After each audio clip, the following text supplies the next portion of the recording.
Gran error. Dio un bofetón en público a la esposa judía del multimillón. Min. Después supe. La bofetada resonó en la sala de gala como un trueno en un día de tormenta. Vaca sucia. ¿Cómo te atreves a llevar eso aquí? Victoria Whitmore señaló con disgusto el delicado collar con la estrella de David que llevaba Sarah Goldstein, antes de asestarle una bofetada que hizo que toda la élite de Manhattan se detuviera a mirar.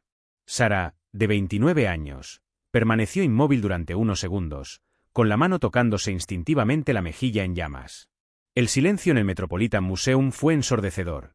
300 de los hombres de negocios, políticos y miembros de la alta sociedad más influyentes habían presenciado la agresión durante el acto benéfico más exclusivo del año. Gente como tú no debería estar aquí, continuó Victoria, con su voz chillona cortando el aire.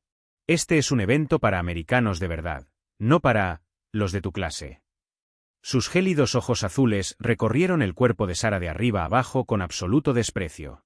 La gala de invierno anual del Museo Metropolitano era el acontecimiento más esperado de la alta sociedad neoyorquina. Las entradas costaban $50.000 cada una, y la lista de invitados pasaba por un comité más riguroso que el de admisiones universitarias. Victoria Whitmore, esposa del magnate inmobiliario James Whitmore, se consideraba la anfitriona oficiosa de la velada, circulando entre las mesas como una reina que inspecciona a sus súbditos. La decoración del gran salón de baile era impecable. Las lámparas de cristal de Baccarat se reflejaban en arreglos florales que costaban más que coches de lujo. Cada mesa de 10 personas representaba una fortuna en contactos, en los que se cerraban tratos por valor de miles de millones entre el primer y el segundo plato. Para Victoria, este era su reino personal, donde ella decidía quién merecía estar allí. Lo que Victoria Whitmore no sabía era que había elegido a la persona equivocada para humillarla.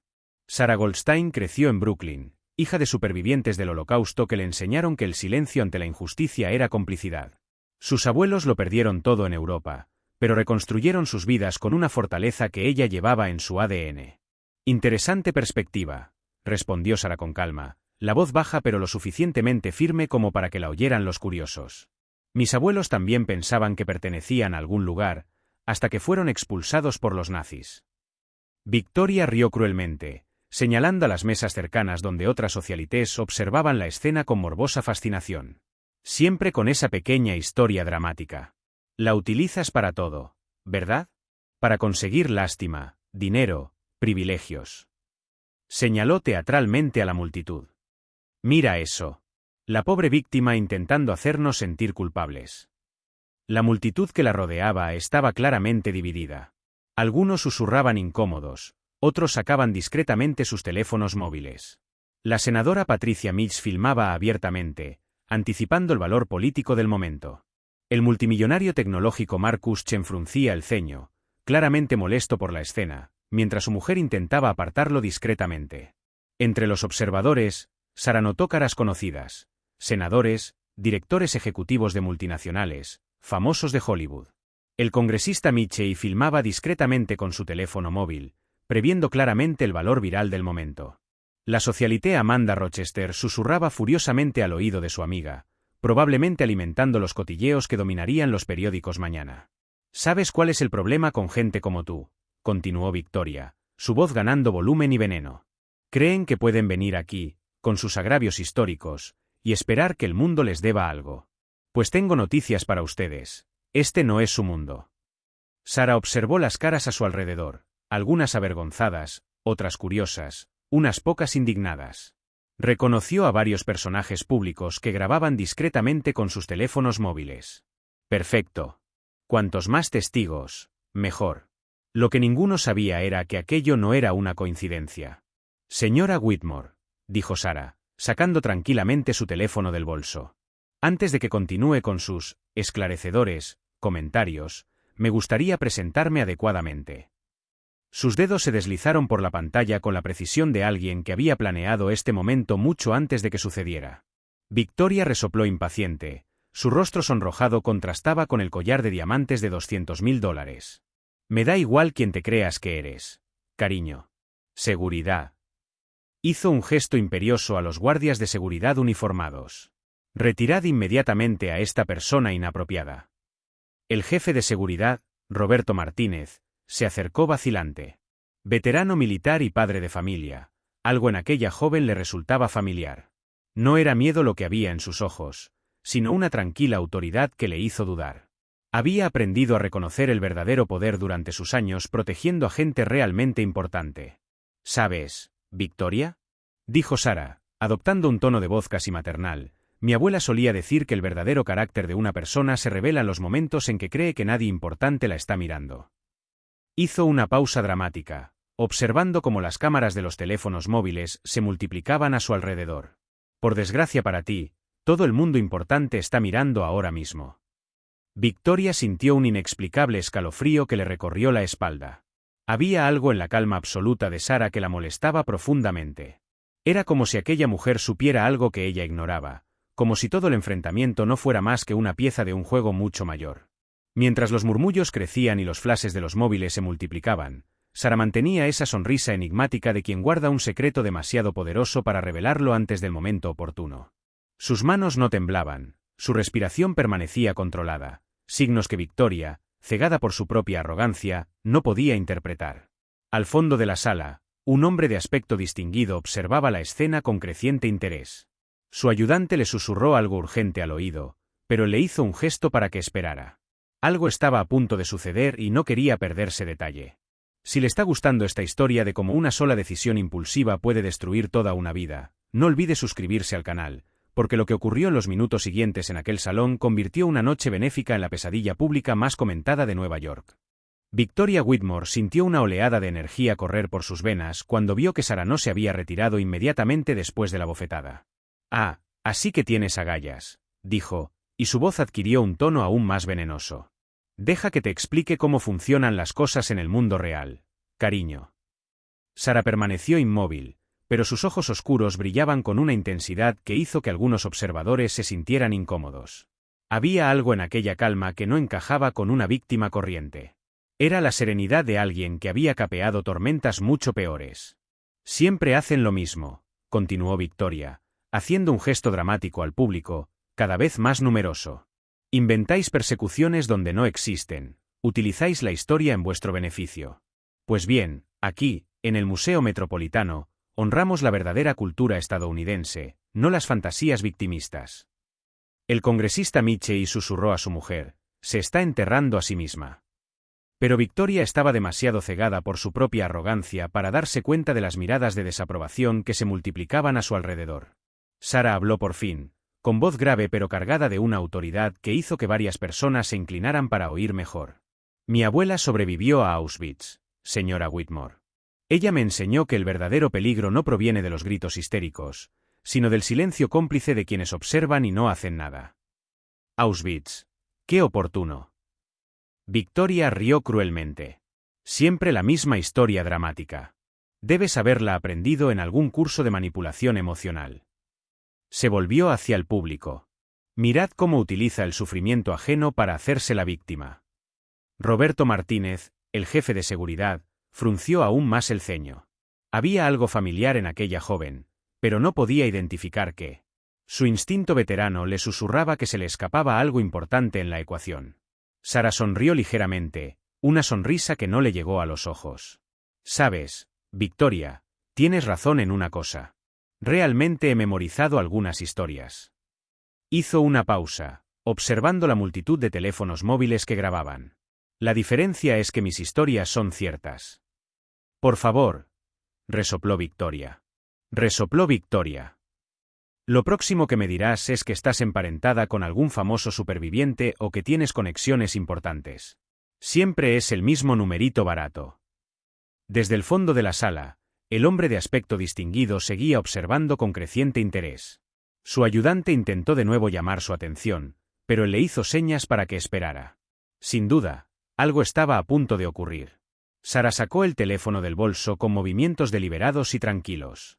«En realidad, Victoria, ya que has mencionado conexiones importantes». Sus dedos se deslizaron por la pantalla con la precisión de alguien que ya sabía exactamente lo que buscaba. «Quizás sería interesante que supieras quién soy en realidad». Victoria puso los ojos en blanco teatralmente. «Oh Dios, aquí viene el drama. Déjame adivinar, ¿eres la hija de algún político, o estás casada con algún empresario mediocre que se cree importante en esta ciudad?» La sonrisa de Sara se ensanchó ligeramente. No exactamente. Localizó lo que buscaba en el teléfono y levantó los ojos hacia Victoria.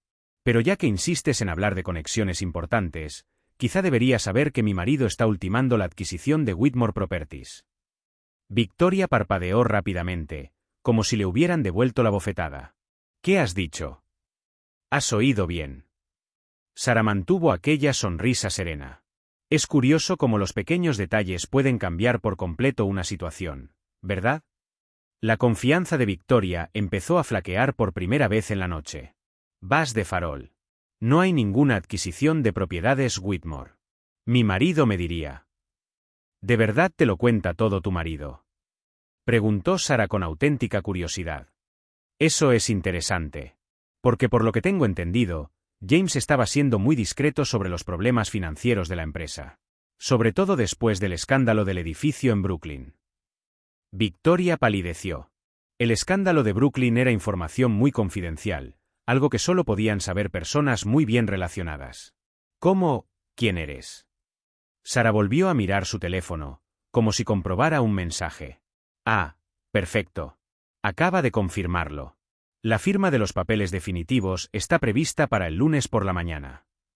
Levantó los ojos hacia Victoria. Obviamente, después de los acontecimientos de esta noche, imagino que habrá algunas reconsideraciones de los términos del acuerdo. El silencio que siguió fue ensordecedor. Victoria abrió y cerró la boca como un pez fuera del agua, mientras a su alrededor la élite de Manhattan empezaba a cuchichear con renovado interés. La senadora Mills susurró a su marido: si dice la verdad, Victoria acaba de meterse en un lío mucho mayor de lo que cree. Pero lo que realmente aterrorizó a Victoria fue darse cuenta de que Sara no mostraba ningún signo de nerviosismo ni de farol. Había una confianza absoluta, como si hubiera sabido exactamente lo que hacía desde el primer momento. Desde el fondo de la sala, el hombre misterioso sonrió por fin y comenzó a avanzar hacia el grupo. Sus pasos eran decididos, como alguien que por fin hubiera decidido intervenir en una situación que había estado observando con creciente paciencia. Lo que ninguno de aquellos privilegiados podía comprender era que cada palabra cruel, cada gesto despectivo, estaban siendo cuidadosamente documentados y archivados por alguien que había aprendido desde muy joven que la verdadera fuerza no proviene de los gritos ni de las amenazas, sino de la preparación silenciosa y la ejecución impecable de una justicia que nunca pudieron prever. Victoria trató de recuperar la compostura, alisándose nerviosamente el vestido, que ahora le parecía demasiado incómodo. «Vas de farol», murmuró, pero su voz había perdido toda su autoridad anterior. «Mi marido nunca vendería la empresa sin consultarme». Sara ladeó ligeramente la cabeza, como si considerara la afirmación con auténtica curiosidad. «Sabes, Victoria, es interesante que menciones las consultas. Porque por lo que me contó mi marido, James estaba desesperado por cerrar el trato antes de que los acreedores se enteraran de esas irregularidades en los contratos de Brooklyn». El rostro de Victoria se puso lívido. Aquella información era ultraconfidencial, solo la conocían James y unos pocos ejecutivos de la empresa. ¿Cómo pudiste saberlo? Oh, vaya. Sara sonrió con una amabilidad que no le llegaba a los ojos.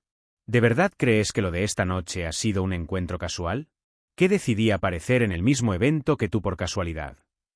La multitud de alrededor seguía grabando, pero ahora había una energía diferente en el aire. La gente empezaba a darse cuenta de que estaban presenciando algo mucho más grande que una simple discusión entre miembros de la alta sociedad. La senadora Mills susurró a su marido.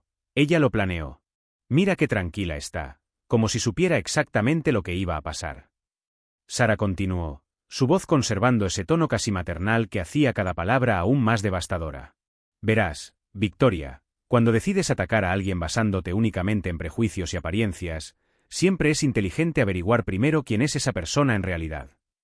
¿Quién es usted?, preguntó Victoria. Su voz ahora era un susurro desesperado. Antes de que Sara pudiera responder, el hombre que había estado observando desde el fondo de la sala llegó por fin hasta el grupo.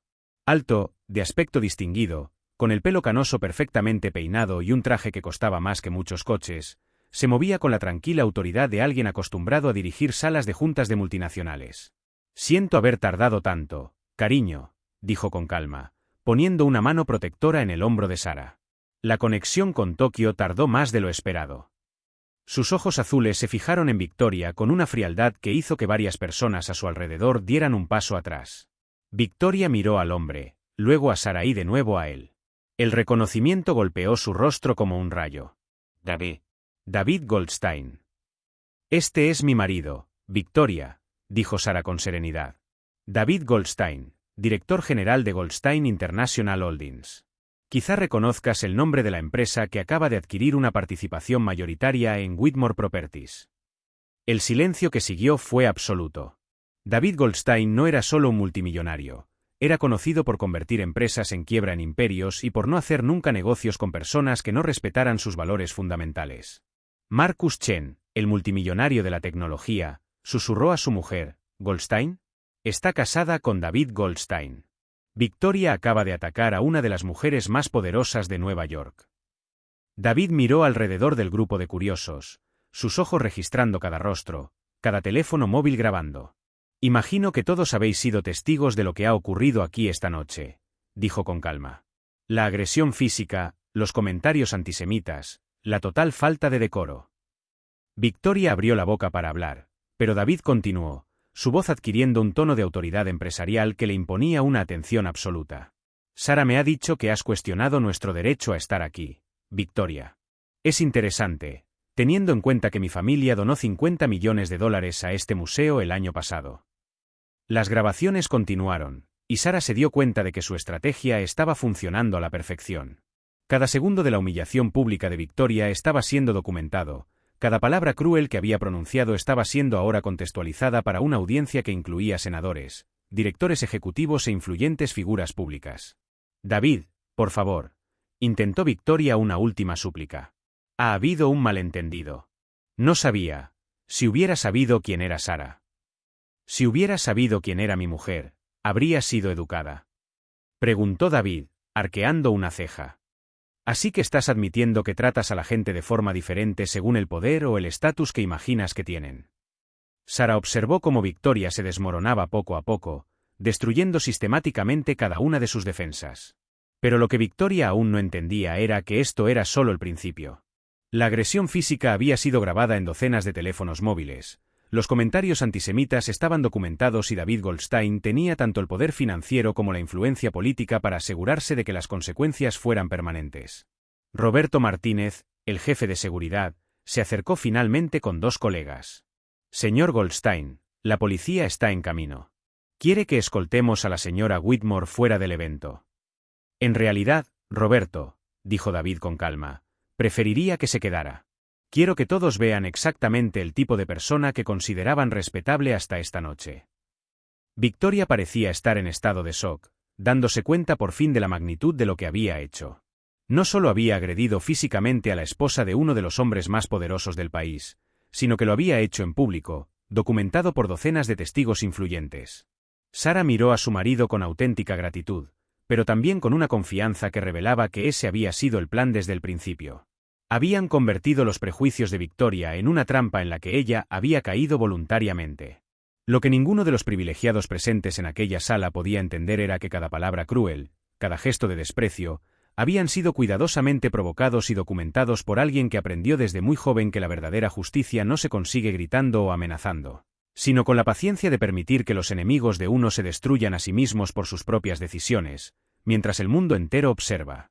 Victoria intentó recomponerse, pero las manos le temblaban violentamente mientras trataba de procesar la información. David, por favor, no lo sabía. Ha habido un terrible malentendido, balbuceó, su voz perdió toda su arrogancia anterior.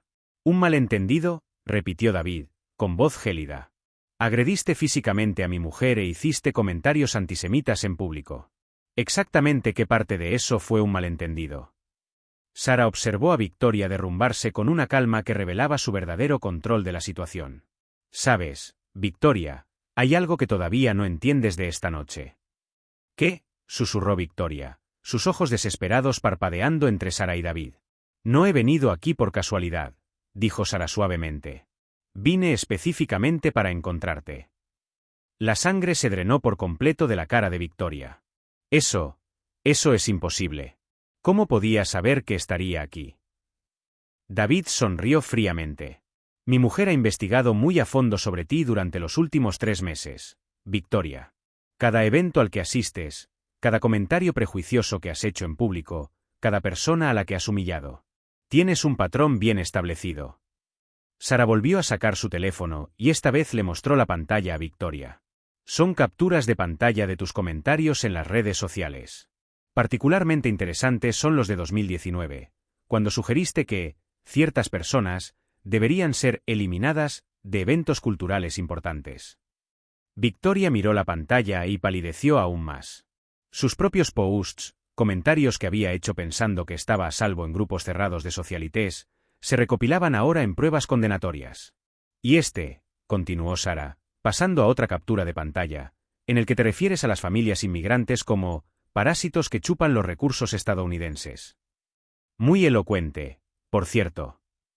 No puedes usar eso contra mí, susurró Victoria. Eso es invasión de la privacidad. Privacidad. David se rió. Has publicado esto en las redes sociales, Victoria. Y teniendo en cuenta que acabas de agredir a mi mujer en público, yo diría que tu intimidad ya no nos concierne. Roberto Martínez, el jefe de seguridad, se acercó de nuevo. Señor Goldstein, han llegado los agentes de la policía de Nueva York. Les gustaría hablar con usted sobre el incidente. Victoria miró desesperada por la sala, buscando una salida, una cara amiga, cualquier señal de apoyo. En su lugar, encontró decenas de teléfonos móviles grabando, caras de conocidos que se apartaban en señal de desaprobación y murmullos que se extendían rápidamente entre la multitud. Senador Mills, apeló Victoria desesperadamente al político que tenía cerca. Me conoce desde hace años, sabe que no soy. El senador Mills dio un paso atrás. En realidad, Victoria, creo que esta noche ha revelado exactamente quién eres. Sara miró a David con un asentimiento casi imperceptible. Era el momento de la revelación final. Hay una última cosa que debes saber, Victoria, dijo David, su voz adoptando el tono de una autoridad empresarial que había construido un imperio. ¿La adquisición de Whitmore Properties? Se canceló hace exactamente 15 minutos. Victoria se quedó de piedra. ¿Cancelado? Pero dijiste. Dije que se estaba ultimando, corrigió Sara con suavidad. No dije que se finalizaría favorablemente para ti. Verás, después de presenciar personalmente el carácter de la familia Whitmore esta noche, mi marido ha decidido que no quiere hacer negocios con gente que comparta sus valores. Eso significa, continuó David implacablemente, que James tendrá que encontrar otros inversores para cubrir los préstamos que pidió en previsión de esta venta. Préstamos que vencen el lunes. Victoria se tambaleó, teniendo que apoyarse en una silla cercana. No puedes hacer eso. Eso es chantaje. Chantaje sería si pidiéramos algo a cambio, replicó Sara con calma. Simplemente decidimos no hacer negocios con antisemitas. Se llama libre mercado. En ese momento, dos agentes de la policía de Nueva York se acercaron al grupo. Señora Whitmore, tenemos que hablar con usted sobre una denuncia de agresión. Victoria miró a los agentes, luego a la multitud que grababa y de nuevo a Sara y David. Por fin se dio cuenta de lo que había ocurrido, de que había caído en una trampa cuidadosamente construida. Tú lo planeaste, susurró, con la voz entrecortada. Me tendiste una trampa. No, dijo Sara con una serenidad devastadora. Simplemente te dimos la oportunidad de mostrar quién eres en realidad. Elegiste la agresión física y los comentarios prejuiciosos completamente por tu cuenta. David rodeó a Sara con un brazo protector. La diferencia entre nosotros y tú, Victoria, es que cuando nos enfrentamos a una injusticia, reaccionamos con pruebas y consecuencias legales. Vosotros reaccionáis con violencia y odio. Mientras los agentes se acercaban para escoltarla, Victoria hizo un último intento desesperado. Por favor, piensen en mi familia, en mis hijos. No merecen sufrir por esto. Sara hizo una pausa, y por un momento pareció considerar sus palabras. Luego habló, con una voz cargada de la sabiduría de generaciones de supervivientes de la persecución. Mi abuela también tenía hijos cuando se vio obligada a huir de Europa. La diferencia era que ella huía de gente como tú. El silencio que siguió fue absoluto. Incluso los murmullos cesaron cuando la profundidad de aquella comparación golpeó a todos los presentes. Mientras los agentes se llevaban a Victoria, con sus súplicas resonando en la sala, David se volvió hacia la multitud de curiosos que seguían grabando cada momento. Esta noche, dijo, con la autoridad de quien ha construido un imperio basado en principios, todos habéis sido testigos de lo que ocurre cuando los prejuicios se enfrentan a las consecuencias. Espero que recordéis esta lección. Lo que ninguno de los privilegiados de aquella sala podía entender era que cada palabra cruel, cada gesto de desprecio, habían sido cuidadosamente provocados y documentados por alguien que aprendió desde muy joven que la verdadera justicia no se consigue gritando o amenazando, sino con la paciencia de permitir que los enemigos se destruyan a sí mismos por sus propias decisiones, mientras el mundo entero observa, graba y juzga. 6 meses después, el vídeo del enfrentamiento en el Museo Metropolitano se había hecho viral con más de 50 millones de visitas. Almohadilla Victoria Whitmore Racist figuraba entre los trending topics más duraderos de la historia de Twitter, y cada intento de Victoria por defenderse públicamente no hacía sino intensificar la ola de repudio. La caída en desgracia de Victoria fue tan espectacular como rápida. James Whitmore solicitó el divorcio 3 semanas después del incidente, alegando diferencias irreconciliables, un elegante eufemismo para decir mi mujer destruyó nuestra reputación familiar en una noche. Whitmore Properties se declaró en quiebra 2 meses después, incapaz de conseguir nuevos inversores o contratos a raíz del escándalo. Sara siguió las noticias desde la comodidad de su despacho en la Fundación Goldstein para la Educación y la Tolerancia, creada con una donación inicial de $100 millones poco después de aquella fatídica noche. Lo que había empezado como justicia personal se había convertido en algo mucho más grande, un movimiento nacional contra la discriminación en los espacios culturales y educativos. Cariño, la CNN está al teléfono, anunció David, entrando en el despacho con esa sonrisa orgullosa que ella había aprendido a amar aún más. Quieren hacer una entrevista sobre el programa de intercambio cultural que pusimos en marcha en Brooklyn. Sara sonrió, recordando cómo su abuela siempre decía que las grandes injusticias daban lugar a grandes oportunidades de cambio. El programa de Brooklyn ya había beneficiado a más de 1000 familias inmigrantes, ofreciéndoles acceso gratuito a la educación cultural y artística. Mientras tanto, Victoria vivía recluida en un pequeño piso de Queens, arreglándoselas con un trabajo a tiempo parcial en un locutorio. Sus antiguos amigos de la alta sociedad la evitaban como a una plaga social, y los intentos de rehabilitación pública eran sistemáticamente saboteados por nuevas filtraciones de mensajes prejuiciosos que Sara había guardado estratégicamente para los momentos oportunos. El aislamiento social de Victoria se había hecho legendario en los círculos de la élite neoyorquina. Antiguos amigos cruzaban la calle para evitarla, clubes exclusivos cancelaban su afiliación de por vida, e incluso sus propios hijos adultos limitaban drásticamente el contacto, demasiado avergonzados para ser vistos públicamente con ella. La senadora Mills, que había presenciado todo el enfrentamiento, se convirtió en una de las principales defensoras de la ley Sara Goldstein de protección contra la discriminación en los espacios culturales, aprobada por unanimidad en el Congreso 8 meses después. Aquella noche en el Metropolitan, dijo durante los debates, nos demostró que los prejuicios no son solo ignorancia individual, son una cuestión de política pública. Roberto Martínez, el exjefe de seguridad que había dudado en intervenir aquella noche, buscó a Sara meses después para darle las gracias. Tu valentía me enseñó que la neutralidad ante la injusticia es complicidad, le dijo. Ahora dirijo un programa de formación contra la discriminación para profesionales de la seguridad de todo Nueva York. El Museo Metropolitano, inicialmente avergonzado por la publicidad negativa, adoptó plenamente el cambio. Crearon el programa de inclusión cultural Sara Goldstein, que ofrece actos mensuales gratuitos a comunidades históricamente excluidas de los espacios culturales de élite. La ironía no pasó desapercibida. La misma sala donde Victoria había agredido a Sara acogía ahora semanalmente a familias inmigrantes en actos educativos gratuitos. El impacto de la Fundación Goldstein se extendió rápidamente más allá de Nueva York. Se abrieron sucursales en Los Ángeles, Chicago y Miami, cada una de las cuales ofrecía programas adaptados a las necesidades específicas de las comunidades locales. Sara había transformado su humillación en una red nacional de empoderamiento que atendía a más de 10.000 familias al año. David se reunió con Sara en el balcón de su casa de los Hamptons un domingo por la tarde, contemplando la puesta de sol sobre el océano. ¿Te arrepientes de algo?, le preguntó, sabiendo que Victoria había vuelto a intentar acercarse a él a través de intermediarios, suplicándole perdón. Ninguno, respondió Sara sin vacilar. Mi abuela me enseñó que cuando permites que una injusticia quede sin consecuencias, autorizas otras 1000. Victoria no fue castigada por agredirme, fue castigada por perpetuar un sistema que oprime a la gente todos los días. La transformación más sorprendente vino de fuentes inesperadas. Marcus Chen, el multimillonario tecnológico que había presenciado el enfrentamiento, puso en marcha una plataforma de denuncia anónima de la discriminación en eventos corporativos. Ver el coraje de Sara aquella noche me hizo darme cuenta de que mi silencio anterior había sido cobardía disfrazada de neutralidad. 3 años después, Sara estaba en el escenario principal de TEDx Global, compartiendo su historia con una audiencia de millones de personas. El prejuicio se nutre del silencio, dijo, y su voz resonó en el auditorio abarrotado. No porque las víctimas no hablen, sino porque los testigos deciden no escuchar. Victoria, que miraba desde su pequeño piso, se dio cuenta por fin de la magnitud de lo que había desencadenado. No se trataba solo de una bofetada o de comentarios crueles, sino de todo un sistema de privilegios y exclusión que Sara había puesto al descubierto con precisión quirúrgica.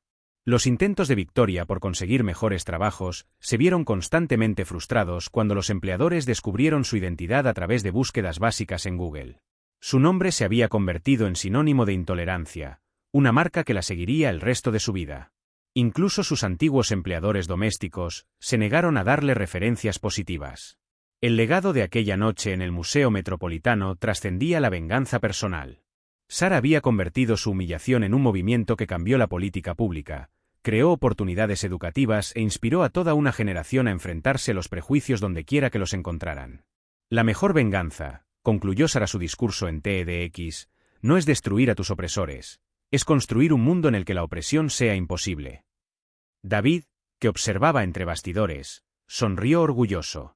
Su mujer había convertido el odio en esperanza, la discriminación en oportunidad y la injusticia en un legado de cambio social duradero.